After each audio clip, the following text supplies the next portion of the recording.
बहुत सारे प्यार देना, बहुत सारे प्यार देना। यस, हम दोनों को बहुत सारा प्यार देना, ठीक है। Good morning. Good morning to everyone. दोस्तों देख सकते हैं कि ये एकदम फ्रेश कुलेखाड़ा साग है जिसको इंग्लिश में कहते हैं हाइग्रोफिला स्पिनोसा। आप लोगों के लैंग्वेज में क्या कहते हैं, अलग अलग स्टेट में अलग अलग कहते हैं। इसको हमने रफली चॉप कर लिया, उसके साथ करी पत्ता लिया और एक बड़ा कप का पानी लेके इसको जूस बना के पीना पड़ेगा। तो आप लोग भी पीजिएगा। अगर बॉयल करके पियेंगे तो उसमें नींबू ज़रूर ऐड कीजिएगा, क्योंकि बॉयल करने से इसका विटामिन सी जो होता है, विटामिन सी ख़त्म हो जाता है। तो हर रोज़ एम्प्टी स्टमक में पीजिएगा। तो देख सकते हैं बहुत ही फ्रेश जूस है, हम लोग कभी कभी पीते हैं। इसका हीमोग्लोबिन बढ़ाने में बहुत मदद करता है।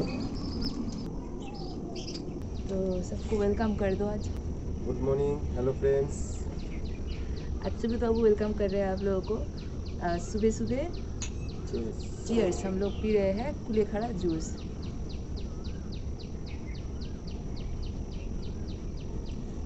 सबको पीना चाहिए, हेल्थ के लिए बहुत अच्छा है, खून बढ़ता है। इससे खून की जो कमी होता है वो पूरा हो जाता है।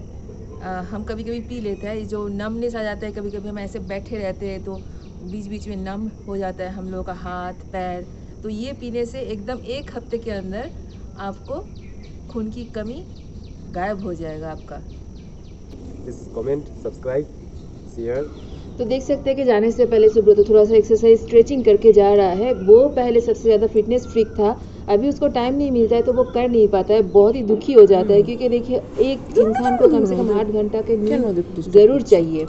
और मैं आज बताने वाली हूँ कि नेचर के बारे में, क्योंकि प्रकृति और नेचर मतलब इसका ख्याल हम लोगों को ही रखना चाहिए। अगर नेचर के खिलाफ हम लोग जाएंगे तो nature will destroy all the human beings. Just छोटा सा एग्जांपल देंगे। देखिए करेला जो है मैंने अपने पेड़ से तोड़ के लाई थी, लेकिन थोड़ा सा एकदम पका हुआ था।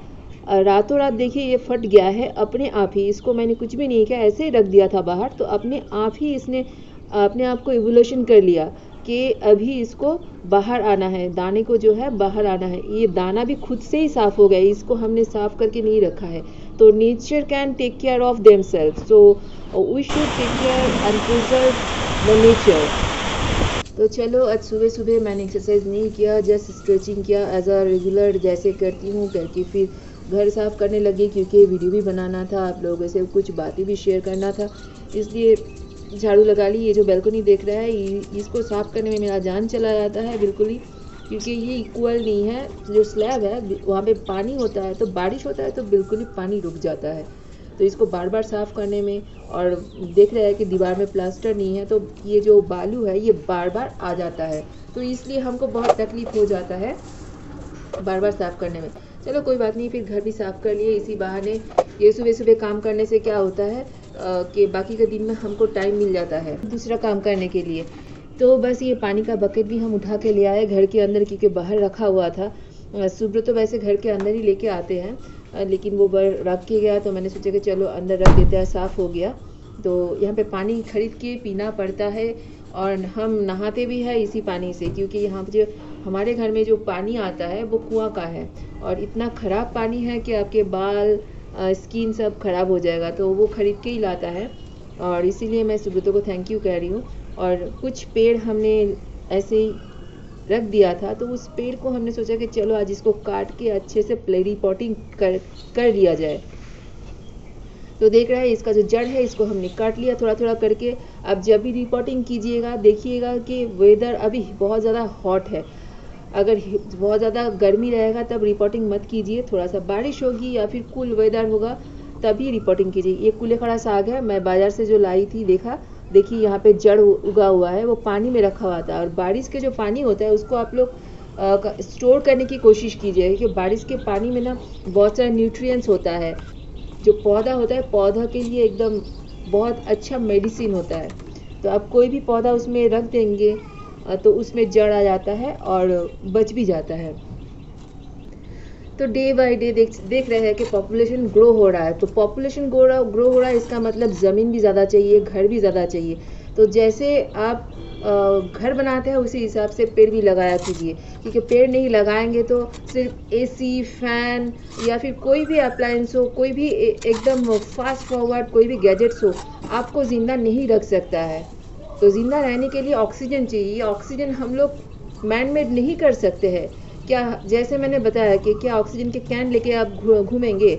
जो बच्चा पैदा करेंगे या फिर जो नेक्स्ट जनरेशन होगा आज से 10 या 15 साल के बाद, वो लोग कैसे जिएंगे? तो इसलिए पौधा जितना हो सके लगाइए, और झगड़ा बिल्कुल भी मत कीजिए। एक पौधे का पत्ता अपने ऊपर आ जाता है, अपने घर में आ जाता है, तो उसको साफ कीजिए, आप भी साफ कीजिए, वो भी साफ करेगा। टेक केयर कीजिए, क्योंकि उस पेड़ का जो फल होता है, फूल होता है, हो सकता है आपको ना दे या फिर आपको ना मिले, लेकिन ऑक्सीजन इक्वली हर किसी के लिए होता है। वो किसी एक इंसान के लिए जिसने पेड़ लगाया उसके लिए नहीं होता है। तो इसको लेके, एक पेड़ को लेके कंस्पायरेसी या फिर पॉलिटिक्स मत खेलिए, दूसरे के साथ झगड़ा मत कीजिए। अरे झगड़ा करने के लिए भी तो जिंदा रहना होगा, अगर जिंदा ही नहीं रहेंगे तो कैसे झगड़ा करेंगे, है ना? तो इसीलिए प्लीज़ हम आप सब लोगों से रिक्वेस्ट करते हैं कि पेड़ लगाइए, पूरा ज़मीन छेक के घर मत बनाइए, क्योंकि इस घर में आप अगर ज़िंदा सांस नहीं, अच्छा फ्रेश सांस नहीं ले सकते हैं, ऑक्सीजन नहीं ले सकते हैं, तो कोई फ़ायदा नहीं है इस घर का। दोस्तों देख सकते हैं, ये बकेट लेके आई हूँ। आप लोगों के पास जो भी वेस्टेज होगा फेंकना नहीं, उसमें प्लांटेशन कर दीजिएगा, क्योंकि देखिए अगर हम घर बनाते हैं तो उस ज़मीन में जितने भी पेड़ होते हैं हम काट के फेंक देते हैं, तो उसमें सिर्फ ईंट और पत्थर ही रहता है और कुछ नहीं रहता है। तो हमेशा ये ध्यान दीजिएगा कि जब आप एक घर बनाएं तो उसमें पेड़ लगाने की बंदोबस्त ज़रूर कीजिए, क्योंकि एक पेड़ के काटने से आपका ऑक्सीजन कम हो जाता है। तो हमेशा पेड़ लगाया कीजिए, अगर पॉसिबल है तो। जो लोग फ्लैट में रहते हैं वो लोग बालकनी में लगाइए, खिड़की में लगाइए, लेकिन लगाइए ज़रूर। अगर हम सिर्फ घर ही बनाते गए तो इंसान ही रह जाएगा। इंसान जिंदा कैसे रहता है? ऑक्सीजन से ना। आप लोग सिलेंडर लेके घूमेंगे क्या? बताइए। जो नेक्स्ट जनरेशन आएगा वो लोग पीठ में ऑक्सीजन का जो कैन होता है, अभी भी मिलता है, वो लेके घूमेंगे क्या? पहले हम लोग जॉइंट फैमिली में रहते थे, अब नहीं रहते हैं। हर कोई अलग रहना चाहता है, अलग ज़मीन खरीदना चाहता है, मैं भी चाहती हूँ। ये क्यों हो रहा है बताइए? किस लिए हो रहा है? पहले का ज़माना अलग था, अभी भी अलग है, लेकिन नेचर को हम लोग बर्बाद नहीं कर सकते। नेचर को हमेशा बचा के रखना चाहिए। अगर नेचर के साथ हम लोग छेड़खानी करेंगे तो नेचर उसका बदला लेंगे ही। और उसके हिसाब से आप देख ही सकते हैं, इतना ज़्यादा साइक्लोन होता है, टाइफून होता है हमारे ऑल ओवर वर्ल्ड में, हर जगह पे। इतना साइक्लोन तो इतना ज़्यादा होता ही नहीं था। गर्मी बढ़ रहा है, बारिश जब तक होता है, ऐसा तो नहीं था ना। किस लिए हो रहा है? इसका कारण, रीज़न भी हम लोग ही है। बिल्डिंग बनाओ, घर बनाओ, लेकिन साथ ही साथ पेड़ भी लगाओ। किसी दूसरे और के पेड़ के पत्ता हमारे घर आ रहे हैं, तो इसके लिए आप उस पौधे को काटने का मत कहो। छोटा कर दो एक साइड से, कोई बात नहीं, लेकिन काटने को मत कहो। और उसके लिए झगड़ा भी मत कीजिए, क्योंकि यहाँ पे क्या पूरा इंडिया में ऐसा होता है, उसका पेड़ का पत्ता यहाँ पे नहीं गिरना चाहिए, पत्ता वहाँ पे नहीं जाना चाहिए। बताइए ना, नेचर क्या हमारे बाउंड्रीज में रह सकता है? हम लोग कंट्रोल कर सकते हैं नेचर को? नहीं कर सकते हैं ना। तो ये कोऑपरेट करना चाहिए। अगर कोई पेड़ लगाता है तो उसको सपोर्ट कीजिए, क्योंकि वो पेड़ सिर्फ उसको ही फल फूल नहीं देगा, ऑक्सीजन हर किसी के लिए देता है। मुझे ये लगता है कि कहीं पे भी आपको इनविटेशन मिले, जहाँ पे आप जा रहे हो, मेन गिफ्ट तो लेंगे ही जो आपको देना है। उसके साथ एक पौधा अगर गिफ्ट कर देंगे, चाहे वो फूल का हो, फल का हो, कुछ भी हो, पेड़ हो, आप गिफ्ट करेंगे तो वो सबसे ज़्यादा अच्छा होगा। आप लोगों का कैसा ख्याल है, आप बताइएगा। आप लोग बोलेंगे कि मैं थोड़ा पागल हूँ। हाँ, मैं पागल हूँ। मुझे नेचर बहुत पसंद है। जब मैं एनसीसी करती थी, जब बंदूक चलाने के लिए बोलते थे तो हम बंदूक चलाते थे।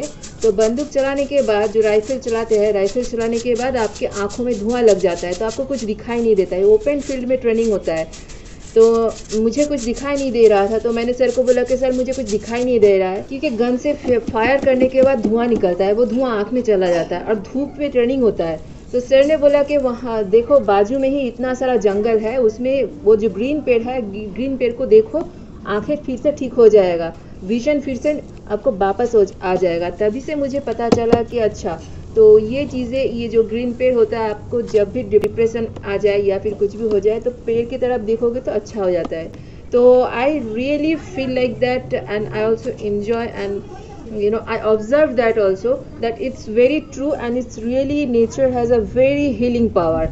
So whenever you are feeling very low and depressed and nothing is going in your way, everything is wrong, just leave everything. Also avoid human beings. हमेशा जहाँ से पेड़ उठाइएगा, रिपोर्टिंग होगा, जब जहाँ से रिपोर्ट कीजिएगा वहाँ का मिट्टी थोड़ा सा जड़ पे लगा दीजिएगा, otherwise the plant will not survive.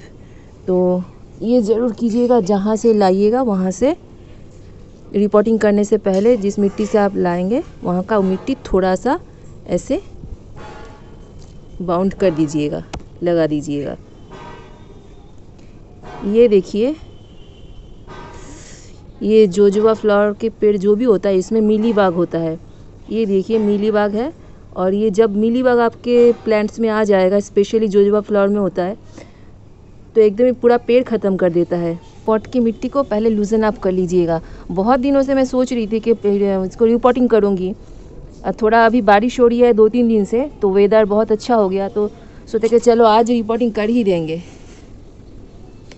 क्योंकि वीडियो बनाने में बहुत टाइम निकल जाता है। इसके बीच में हमको रिपोर्टिंग करना, फिर कुकिंग करना, ये सब बहुत टाइम लग जाता है। तो ऐसे हमने ऊपर में रिपोर्टिंग कर दी है। अब देखते हैं। वैसे ये बेल का पेड़ है, ठीक है, जिसको वुड एप्पल कहते हैं। तो मुझे बहुत शौक था कि एक बेल का पेड़ मेरे घर में रहेगा तो कम से कम हम पूजा में भी दे सकते हैं। और देखते हैं बाद में अगर मिट्टी मिलेगा तो मिट्टी में ज़मीन पे लगा देंगे। फिलहाल देखते हैं इसमें एक्सपेरिमेंट करके कितना बड़ा होता है, फिर बड़ा टब में हम लगा देंगे इसको। जो बड़ा वाला टब मिलता है ना, उसमें लगा देंगे। चलिए फ़िलहाल के लिए इसको तो लगा दिया, बाकी और एक है उसको हम गमले में नहीं, वो जो बकेट है वाटर बकेट, उसमें लगा देंगे। कितना आवाज़ करता है ना बैकग्राउंड में, बाप रे बाप। अबे कारखाना है, पता नहीं रेजिडेंशियल एरिया में ऐसे कैसे करते हैं ये लोग, हमको समझ में नहीं आता इन लोगों को कैसे परमिशन मिलता है। पैसे रहने से सब कुछ हो जाता है शायद। चलिए इसके आवाज़ में ही हम गाना करते हैं। मेरा एक बहुत करंटली फेवरेट सॉन्ग है, बेंगली सॉन्ग। কেন বলো না তুমি আমায় বোঝো না, আমি দেব নাই মন কাউকে তোমায় ছাড়া, কাউকে তোমায় ছাড়া। কেন বলো না তুমি আমায় বোঝো না, আমি দেব নাই মন কাউকে তোমায় ছাড়া। আমি ঘর বাড়ি তোমায় লিখে দেব বুঝিয়ে, নিয়ে যাব হায় তোমায় গাছের সাথে বেঁধে। ये थोड़ा मेरा रिमिक्स था, बाद में मैं बीच में भूल जाती हूँ, तो भूल गई थी। कैसा लगा बताइए।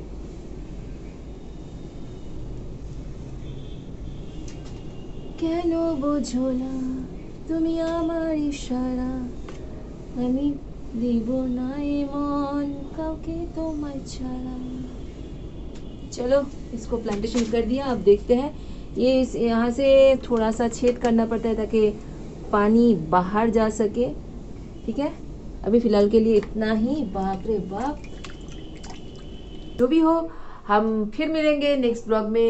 Till then bye bye, love you और जय जगन्नाथ।